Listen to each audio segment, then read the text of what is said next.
ऐसा कौन पुरुष है जो बिल्कुल शुद्ध है, पवित्र है, जिसका जीवन किसी भी प्रकार के मन से युक्त नहीं है? ऐसा कौन है? तो महर्षि वाल्मीकि जी के ऐसा पूछने पर नारद भगवान बताते हैं, कि देखो वर्तमान समय में इस प्रकार के पुरुष को यदि आप खोजना चाहते हो, ये श्लोक इसमें बताया है कि ओम तपस्वाध्याय निरतं तपस्वी वाग्विदं वरं नारदं परिप्रच्छ मुनिपुंगवं। तपस्वी वाल्मीकि जी ने तपस्या और स्वाध्याय में लगे हुए विद्वानों में से मुनिवर नारद जी से पूछा, पूर्वस्मिन् साम्प्रतं लोके गुणवान् कस्य वीर्यवान् धर्मज्ञस्य तज्ञस्य सत्यवाक्योदयव्रतः। इस समय इस संसार में गुणवान, वीर्यवान, धर्मज्ञ, उपकार मानने वाला, सत्यवक्ता और देवप्रतिनिधि कौन है? जैसे ही नारद जी से पूछा तो नारद जी बताते हैं कि हे वाल्मीकि जी, आप सुनिए, मैं उस पुरुष के संबंध में आपको बताता हूँ। इक्ष्वाकु वंश प्रभवो रामो नाम जनय सुतः नियतात्मा महावीर्यो धृतिमान वशी। इक्ष्वाकु के वंश में उत्पन्न हुए, इक्ष्वाकु के वंश में उत्पन्न हुए एक ऐसे पुरुष हैं जो लोगों में राम नाम से विख्यात हैं। वे ही मन को वश में रखने वाले, महाबलवान, कांतिमान, धैर्यवान और जितेंद्रिय हैं। और जब इस प्रकार से वाल्मीकि के बारे में उन्होंने सुना, वाल्मीकि जी ने राम जी के बारे में सुना नारद जी से, तो फिर नारद जी से सुनने के बाद बहुत सारे लोगों से वार्तालाप किए होंगे उस जमाने में, उनके बारे में पता किया होगा। और पता करने के बाद वे इस रामायण को, जिस रामायण की से हम भगवान राम को जानते हैं, इस रामायण को उन्होंने लिखना प्रारंभ किया। लिखते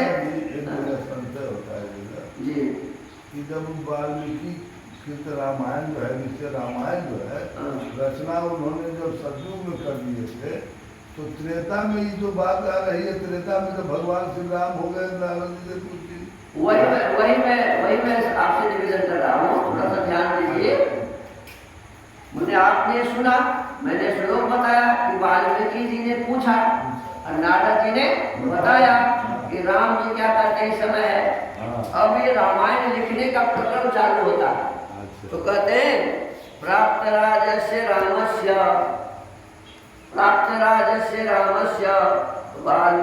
वाल्मीकि भगवान से चकार चरितं कृष्णं विचित्र पदवर्तवत्।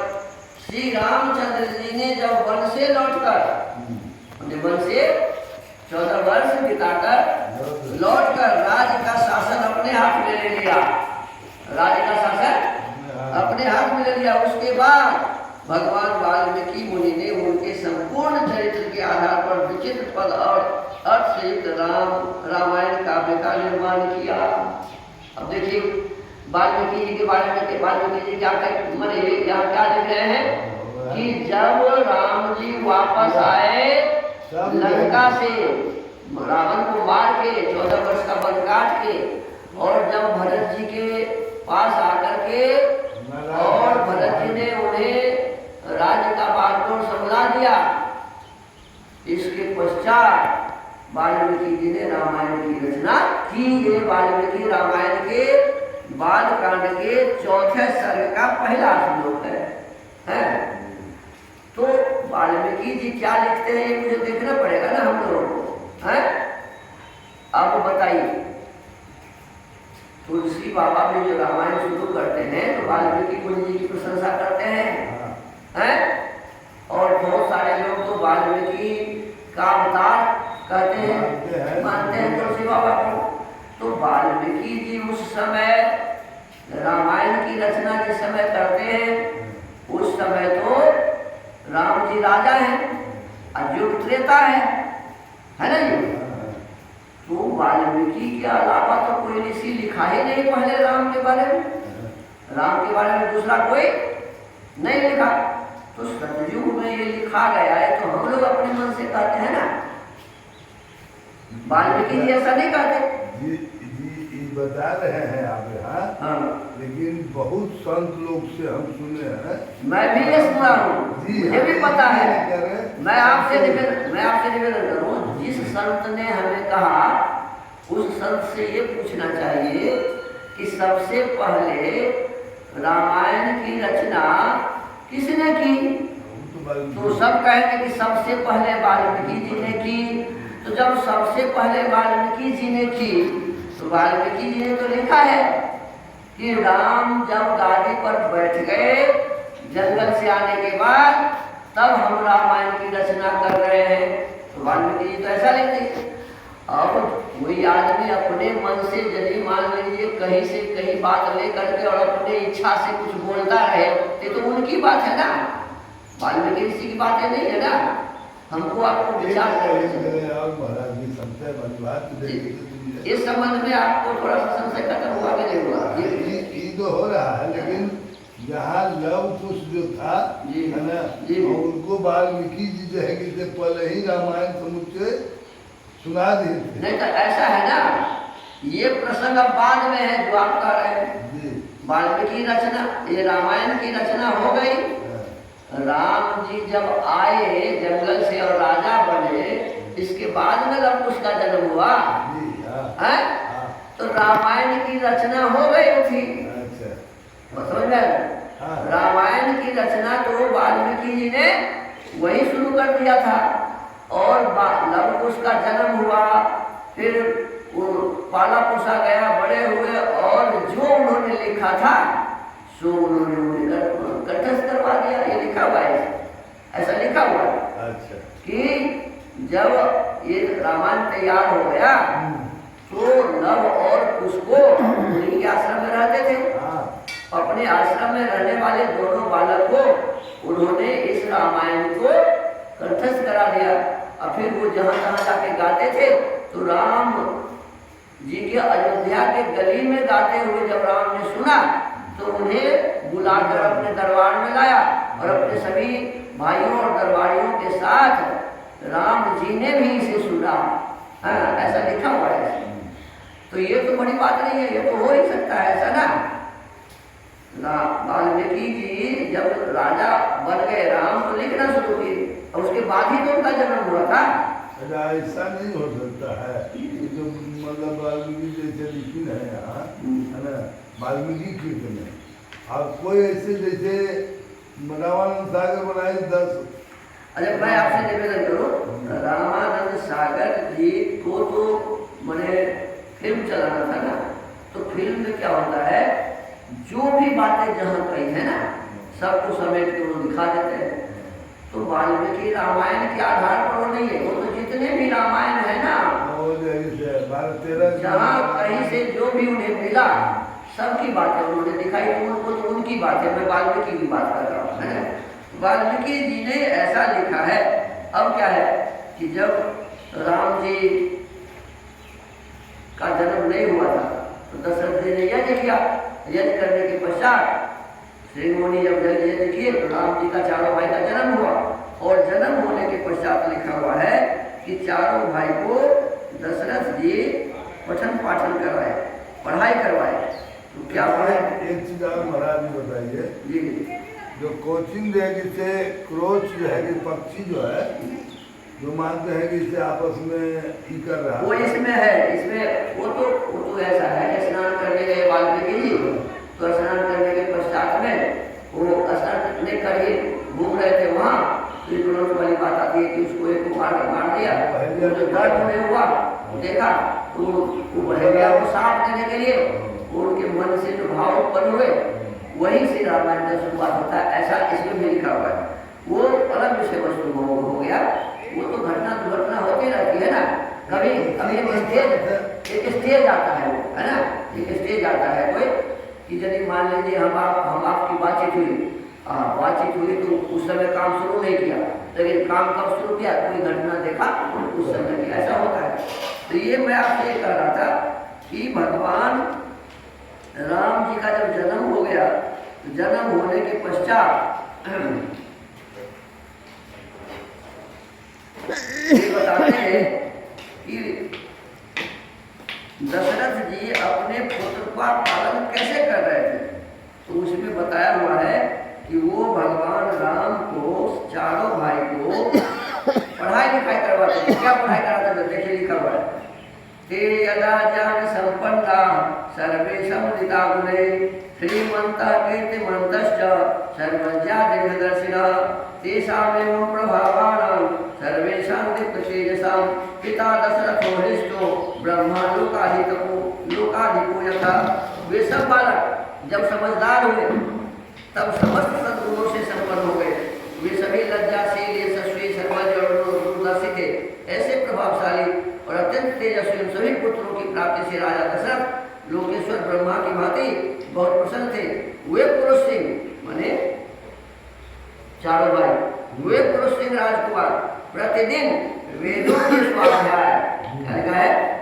प्रतिदिन वेदों के स्वाध्याय, पिता की सेवा तथा धनुर्वेद के अभ्यास में दत्तचित्त रहते थे। ते चापे मनुजव्याघ्रा वैदिकाध्ययने रता पितृ शुश्रूषणरता धनुर्वेदे च निष्ठिता। माने भगवान राम चारों भाई प्रतिदिन वेदों के स्वाध्याय और पिताजी की सेवा तथा धनुर्वेद के अभ्यास में दत्तचित्त रहते थे। अब बताइए, भगवान राम जब वेद पढ़ते थे, हैं? भगवान राम जब चारों भाई वेद पढ़ते थे, तो हमारा आपका क्या कर्तव्य है? हमको आपको भी वेद पढ़ना, लेकिन हम लोग पढ़ते नहीं हैं, हम लोग से दूर हो गए हैं। और एक बात आपसे निवेदन है, इसको ध्यान से सुनिए। देखिए, जब विश्वामित्र के साथ चारों भाई आ रहे थे, विश्वामित्र जी लाने गए, चारों भाई, दो भाई लक्ष्मण और राम जब आ रहे थे, दो भाई तो अपने ननिहाल में, तो वो दोनों भाई जब आ रहे थे तो रास्ते में जब जहाँ जहाँ भी रुका, शाम हुआ, तो इसमें लिखा हुआ है कि प्रत्येक स्थान पर उन्होंने संध्या की। जैसे एक दिन शाम हो गया, कहते हैं हम सब लोग पवित्र होकर इस पुण्य आश्रम में चले, यहाँ रहना हमारे लिए बहुत उत्तम होगा। नरश्रेष्ठ, यहाँ स्नान करके जप और हवन करने के बाद हम रात में बड़े सुख से रहेंगे। स्वामी जी कहते हैं अपने इस दोनों से लक्ष्मण, तो कहते हैं सत्कारण समन प्राप्य कथाभिरभिरंजयन् यथारहमन पर संध्या विषयस्ते समाहिता। यथोचित सत्कार करके उन मुनियों ने इन अतिथियों का भांति भांति की कथा वार्ताओं द्वारा मनोरंजन किया। फिर उन महर्षियों ने एकाग्रचित होकर यथावत संध्या बंदन एवं जप किया और फिर इसमें करके हवन किया। अब बताइए, सायंकाल के समय में भी संध्या करते थे, जप करते थे, हवन करते थे, और प्रातः काल के समय में भी यही उनका नियम था। देखिए, जब उनके आश्रम में आ गए, ऋषि के विश्वामित्र के आश्रम में, तो लिखा है एवं मुक्तो महातेजा विश्वामित्रो महान ऋषि प्रविवेश तथा दीक्षा नीतो नीतेन्द्रिय कुमारावपेतांगरात्रि मुषित्वा सुसमाहितो प्रभात काले चोत्थाय पूर्वं संध्या उपास्य च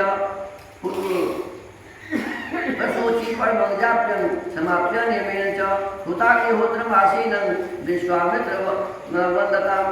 उनके ऐसा कहने पर महातेजस्वी महर्षि विश्वामित्र जितेंद्रिय भाव से नियम पूर्वक यज्ञ की दीक्षा में प्रविष्ट हुए। इससे पहले भगवान राम कहते हैं कि आप निश्चिंत होकर के यज्ञ करिए, जो आएगा उसे मैं देख लूंगा। तो वो निश्चिंत होकर के यज्ञ में दीक्षा ले लिए। वे दोनों राजकुमार राम और लक्ष्मण, वे दोनों राजकुमार भी सावधानी के साथ रात व्यतीत करके सवेरे उठे और स्नान आदि से शुद्ध हो प्रातः काल की संध्योपासना की।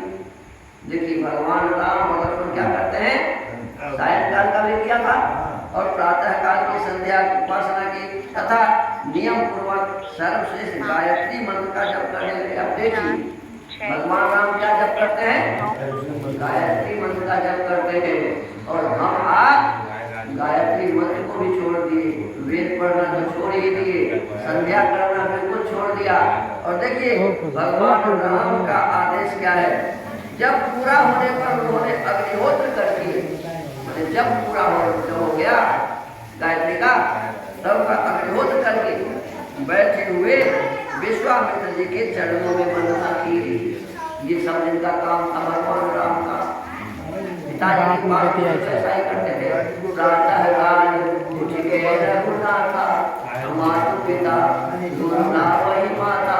भगवान राम ने जो किया, आज हमारे बच्चे उससे बहुत दूर हो रहे हैं। कोई भी बच्चा प्रातः काल अपने माता पिता को प्रणाम नहीं करता है। माता पिता सिखाता भी नहीं, माता पिता सिखाते भी नहीं कि तुम मेरे चरण को छू है।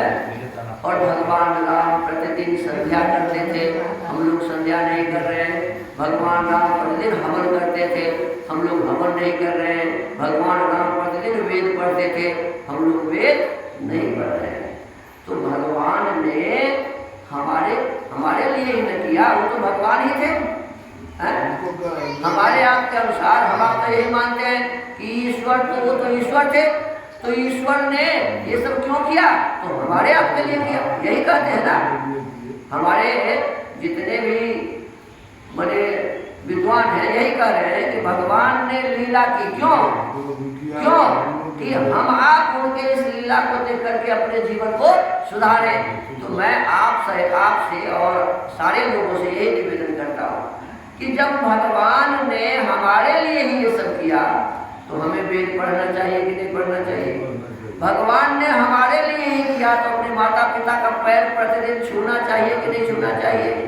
भगवान ने जब हमारे लिए किया, तो हमें संध्या और उपासना प्रतिदिन करनी चाहिए कि नहीं करनी चाहिए। भगवान ने जब हमारे लिए किया, तो हमको आपको प्रतिदिन हवन करना चाहिए कि नहीं करना चाहिए। ये सभी काम हमारे लिए ही किया, तो हमको तो करना चाहिए ना। हम आप सबसे यही निवेदन करने के लिए पूरे बिहार में घूम रहे हैं। हम हर जगह जाते हैं, लोगों से यही निवेदन करते हैं, अरे भगवान राम का पूजा हम कर रहे हैं, लेकिन भगवान राम के चरित्र का पूजा हम नहीं कर रहे, वो छूट रहा है हमसे। जिस मार्ग पर भगवान श्री राम चले, उस मार्ग पर हम लोग छोड़ चुके हैं। देखिए गीता को पढ़िए, गीता को पढ़िए। गीता में भगवान साफ साफ लिखते हैं कि यदि मोक्ष में जाना है तो क्या करना पड़ेगा, तो अपने सभी इंद्रियों को अपने वश में रख के हृदय प्रवेश में लगा करके और ओम का उच्चारण करना पड़ेगा। ओम के उच्चारण करने से मोक्ष की प्राप्ति होगी। भगवान कृष्ण ऐसा कहते हैं। और हम आप केवल भगवान का नाम ले लेते हैं, कृष्ण कृष्ण कर लेते हैं, कहते हैं अब मेरा पार हो जाएगा, है ना। थोड़ा और भी उल्टा करने लगते हैं। दुर्भाग्य से आज मैंने आपके आश्रम में लोगों को गाजा पीते हुए देखा, मुझे बहुत हुआ। इतना पवित्र स्थान, इतना बढ़िया जगह, भगवान राम का दरबार, और आपके स्थान पर गाजा पिया जा रहा है। ये अच्छी बात। भगवान राम बनिए, भगवान राम के आदर्श को अपने जीवन में धारण करिए। ये हम सब क्या कर रहे हैं, कहाँ जा रहे हैं, विचार करना चाहिए कि नहीं करना चाहिए। यही निवेदन है, यही प्रार्थना है। और प्रतिदिन इतना सुंदर माइक लगा हुआ है, पूरे गांव में आवाज जा रहा है। यहाँ से तो प्रतिदिन वेद का पाठ होना चाहिए, वेद का स्वाध्याय होना चाहिए, स्वाहा स्वधा होनी चाहिए। लिखा कि जिस घर में, जिस स्थान पर स्वाहा स्वधा नहीं होता, न विप्रवादो दत्त कर्दमानी, न वेद शास्त्रा ध्वनि गर्जितानि, स्वाहा